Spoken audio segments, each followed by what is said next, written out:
What's good, internet? My name is attackslug and welcome back to WWE 2K15 in 2021 on the PS5, because why not? We are still here doing a fat lot of nothing and not having a feud, but just having matches every single week here now on SmackDown, so maybe being on a main roster show will make things change. I have my doubts, but let's get into today and see how things go. John Cena, let's see what the deal shall be. We don't have anything lined up for you this week. Keep training hard. Yeah, thanks. Seth freaking Rollins with Roman Reigns in my corner. That's good times, man. Good times. Here we go. It is time to embrace the vision on a fine Tuesday as Seth comes through the crowd as the Shield used to do. And I welcome you to Tuesday here on the program. So, before I get into Monday Night Raw from last night, we have a few updates. Number one is that after I filmed yesterday at, 9 in the morning, we found out at like 1 p.m. in the afternoon that Andrade does not have a 90-day non-compete clause. And that's kind of a huge deal, considering how they usually release guys and they have to sit there for, 3 months, not doing any kind of other wrestling weirdness. So that one's kind of huge, right? And I have to wonder if perhaps Andrade told them, look, release me, I'm going to Ring of Honor, I'm going to New Japan, and they don't care about that. They're like, oh yeah, sure, go, have fun. Like, they just don't want him going to AEW is the main thing there. So, I guess we'll see immediately just about where Andrade will end up in terms of in-ring competition pretty shortly, I would imagine. Also, the mystery of the Queen Charlotte has been solved. It is indeed the Rona, and they're hoping to have her cleared back to action in a couple days here, but that's why she's been out and not on TV, and they actually mentioned it on Raw last night. But that came out earlier in the day, and I'm like, oh, that all makes sense now. But Andrade, I guess, is fine and doesn't have it? I don't know. Either way, that is why she is not currently in this build, even though she said, I want to fight Asuka, right? And that might still happen, but we'll get into Raw here and discuss how that could possibly, potentially be a thing that could be in the works. So, number one, we open the show with Bobby Lashley versus Sheamus. Again, we just had this match, and we just saw Lashley tap out Sheamus. That just happened, like what, last week? Week before? Like, super recently. Super recently. So, why are you having it again?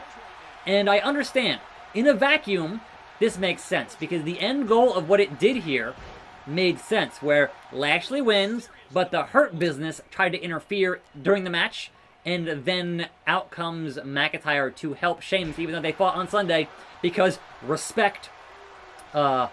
And they were beating up Sheamus on the outside, and out comes Drew. And so at the end of that, you get the face-to-face.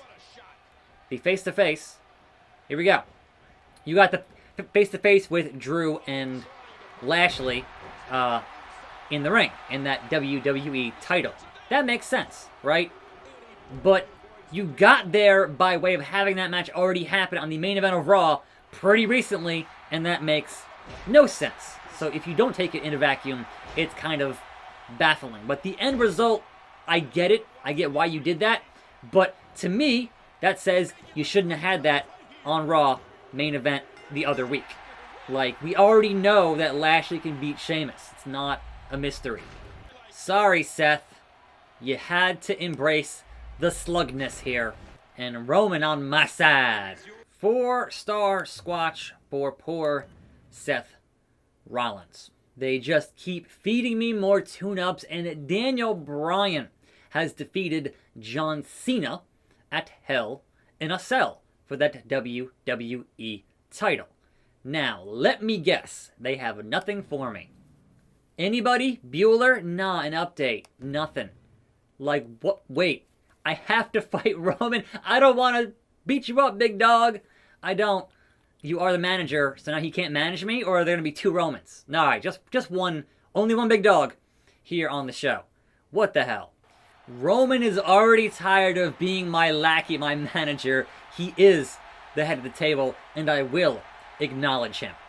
So, moving on Raw, we had Asuka and Peyton Royce finally getting a shot and having a competitive match here with Asuka, but end result, she beats Peyton Royce, and out comes Rhea Ripley to challenge Asuka for that Raw Women's title on the debut of her first night on Raw. She said, alright, I'm going to just point to the sign. This is how this works, right? Point to the sign, and we'll do things. And that, to me, this is only happening because of Charlotte not being cleared because of the Rona. But if they do clear Charlotte, I foresee the possibility of it being a triple threat at some point. Because you can easily have the Queen come out and say, look, I beat you at Mania, I beat you at Mania, I'll take you both on. Like, that could easily be booked to keep Charlotte on the card if she is cleared and if she is healthy to do so. So that remains to be seen at this juncture. But yeah, poor Peyton Royce, man. And I'm glad she got I'm glad she had a competitive match on Raw. But man, an absolute afterthought after that whole split up with the Iconics and Billie Kay and everything else. So hate to see it, but here we go. Now then, chain wrestling with the big dog, just like Daniel Bryan did at Fastlane. Got that grappling acumen is happening. So, Miz TV happened. Oh, the pop-up Samoan drop. Yeah. If I lose here, and I haven't lost in quite some time, I would not be surprised if Roman is overpowered for this game. My overall right now is a 90, so I put the points into my guy. But if Roman is going to Roman here, I must acknowledge him as such.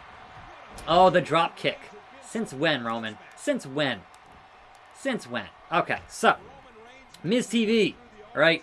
Challenging Bad Bunny. Bad Bunny accepts the match. Miz fights Jeff Hardy. Bad Bunny gets in a guitar shot to kind of get some payback there on Miz. And yes, surprisingly, shockingly, it looks like Miz vs. Bad Bunny currently is a singles match at WrestleMania. So I have to imagine that Morrison, I think, is hurt or something. I think that was what I heard. So whether or not Johnny Drip Drip is better by Mania for a tag team contest with Damian Priest remains to be seen. But right now, they're booking it as a singles competition between Miz and Bad Bunny. And next week, we get the full-length music video, Hey Hey, Hop Hop. Miz went from being the WWE champion to being in a bunny suit for a video in like 2 weeks. Man, that's even crazier than the modern-day Maharaja going from main event to being champion in like a couple of weeks there. Like, crazy. Absolutely bonkers. So, the phenomenal AJ Styles and Omos, one of those two, is going to be obviously facing the New Day at Mania, and we had an AJ and Kofi one-on-one match here, which Kofi wins because, and this is a great detail, Xavier Woods on the trombone playing the AJ Styles TNA theme song to distract him and toss him off his game, and Kofi wins with the signature, not finisher. So that was pretty funny. Like, that is a deep cut there for some folks, and I popped for it pretty hard. He even did the I am. I'm like, yeah, that's good. That's good. That's real good.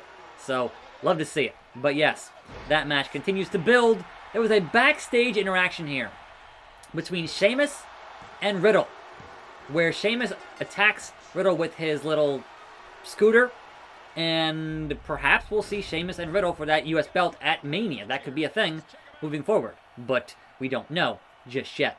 But I also enjoyed Riddle riding around backstage and calling AJ the captain, because that was the thing months ago on pay-per-view. I beat up my own manager. I beat up the big dog. Acknowledge me for something, somewhere, somehow. I've had one storyline this whole thing so far, and that was the storyline with William Regal. Like, just give me something. A little bit. I'm on SmackDown. Daniel Bryan defends against CM Punk. It is December of 2016. Can you give me anything while I trudge through SmackDown and tune up? Nah. Randy Orton, the Viper. We'll get to you here in a second. The fact that Randy Orton could be considered a tune-up match in this game is hilarious. The Viper, the Legend Killer. So, McIntyre fights Cedric and Shelton 2-on-1, and if he wins, they are banned from ringside at WrestleMania. And guess what? McIntyre wins that match. So some dissension here among the Hurt Business. They could be breaking up. It's quite possible, right? But you have not banned MVP from ringside at WrestleMania, and MVP is always a factor. But after this, backstage interaction where Lashley basically puts out a bounty.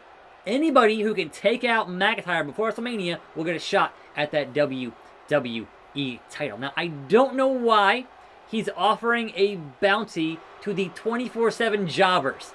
They aren't going to get it done. I'm just saying. That's not going to happen. But anybody else who perhaps has a higher caliber of talent who can get it done against Drew, I doubt it. But man, wouldn't it be amazing if that bounty got picked up by Brock Lesnar? I'm not saying that would happen, but wouldn't that be amazing? And Brock collects the bounty. That'd be hilarious. But I don't think that'll happen. Just kind of pie in the sky thinking here. So, Mandy and Dana fought Nia and Shayna, and Nia is obsessed with Reginald, but they still won that match regardless. And of course, that happened, and they had Naomi and Lana one another shot, and they were on commentary for that match. So yeah, sure. There's got to be something here for those women's tag team titles at Mania, so sure. Why the hell not? So, Elias and Braun Strowman happened again. And what here was significant? Well, they've now added arena train sound effects for when Braun does his thing where he runs around the ring and does his, like, you know, express deal. And I'm like, man, I hated when they changed the theme song for Ricochet to add the pew pew pew pew. Because, you know, Ricochet, I hated that. And I hate this. No. Come on. It was so dumb. It was so dumb. But guess what? Shane's knee is just fine. So Braun challenges Shane at Mania, and Shane accepts. And that was the thing there. But obviously, Braun beat Elias again. Not a problem, man. It's Braun Strowman. So if anything, we head ever closer to the potential of Shane being tossed off that pirate ship.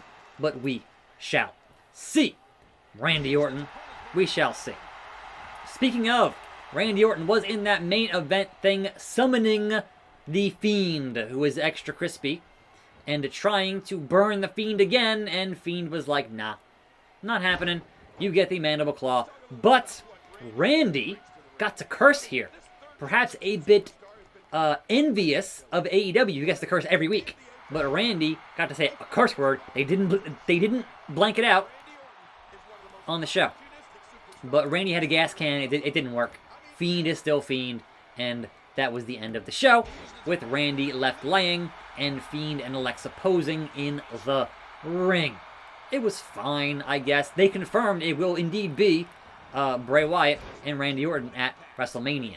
So I guess we'll see at some point if they add any kind of further stipulation there to that matchup and how it plays out. Personally, what if you did a Hell in a Cell, but it was a Inferno Hell in a Cell? Like, at what point can you... At what point can you make that even, like, raise the stakes there? If you already had an Inferno, what if it was also a Hell in a Cell? Like, WrestleMania, man, think big. But I think perhaps just a regular Firefly Funhouse type match would make sense for them. I don't know. It's going to be weird. But Randy, Bo Bandy, I'm sorry. Gonna hit that Slug Sploder, and that's all she wrote. 4-star squishing 'em. Nice match out there. Yeah, alright, sure, thanks. Thanks. Much obliged. Icky Vicky, that doesn't help me at all with my deal here. CM Punk defeats Daniel Bryan in a TLC match. It is now January 2017. We'll see how things go tomorrow. I'm attackslug. Thanks for watching. More videos right here. See you next time.